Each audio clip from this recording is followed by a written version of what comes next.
Today I'm going to show you how to see the keyboard shortcuts in X.com, also known as Twitter, in just a few quick steps.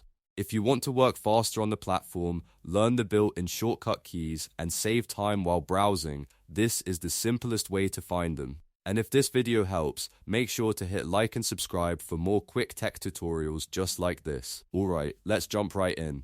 First, open X.com and make sure you're signed in to your account. Once you're on the homepage, look at the left navigation bar. If you don't see all the options right away, click More at the bottom of the left sidebar. This will expand the menu and show you additional settings options. From there, click Settings and Privacy. That will take you to the main settings area for your X account. Next, find and click Accessibility, Display and Languages. This section controls some of the interface and usability settings for your account. Once you're inside that menu, click Keyboard Shortcuts. And that's it, you'll now be able to view the keyboard shortcuts available on X.com. This is useful if you want to navigate faster, interact more efficiently, or just learn the platform a little better.